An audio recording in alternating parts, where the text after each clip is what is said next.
Bonjour Mathieu Vidard. Bonjour Nicolas. Mathieu, ce matin dans l'Édito Carré, vous nous parlez d'une catastrophe industrielle majeure qui s'est déroulée cet été dans une quasi-indifférence. Oui, nous sommes le 3 juillet dernier aux environs de 16h45. Un spectaculaire incendie vient d'éclater aux portes de Paris dans un bâtiment de la station d'épuration d'Achères dans les Yvelines. Il s'agit de la plus grande usine de traitement des eaux usées d'Europe.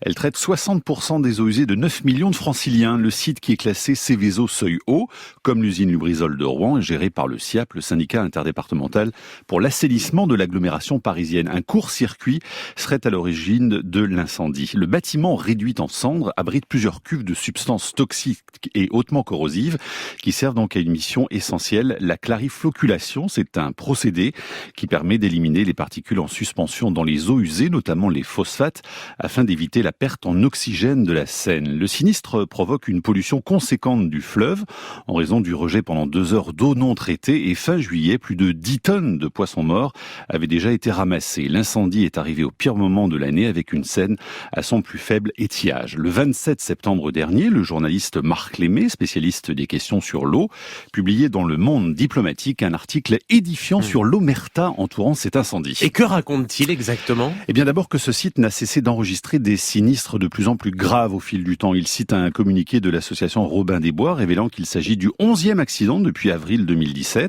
De son côté, le préfet a mis en demeure le SIAP à 4 reprises en 2018 pour non-conformité à la réglementation, mais ce dernier n'en a pas tenu compte.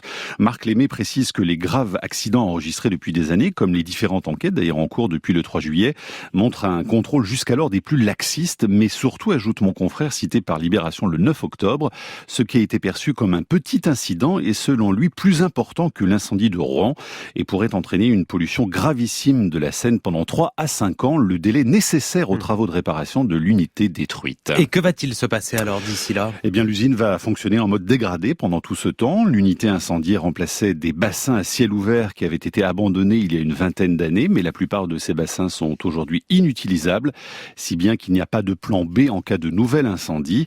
En attendant, à chaque orage, le scénario catastrophe va se reproduire avec le rejet dans la Seine d'eau usée qui n'auront été donc que partiellement traitées. On peut donc sérieusement douter de voir des baigneurs y nager lors des prochains Jeux Olympiques. Le journaliste Marc Lémé est l'invité de la Terre au carré cet après-midi pour tout nous dire sur cette catastrophe. Merci Mathieu, rendez-vous à 13h30 et puis autre rendez-vous amis auditeurs, veuillez noter dans vos agendas que la première conférence du cycle demain Notre planète que vous animez, oui. Mathieu en compagnie d'Hubert Reeves, Aurélien Barraud, Cynthia Fleury et Valérie Cabane, aura lieu le jeudi 21 novembre à 20h en direct du studio 104 de la Maison de la Radio et dans une centaine de salles de cinéma partout en France. Pour y assister, réservez vos places à 9h ce matin sur le site maisondelaradio.fr.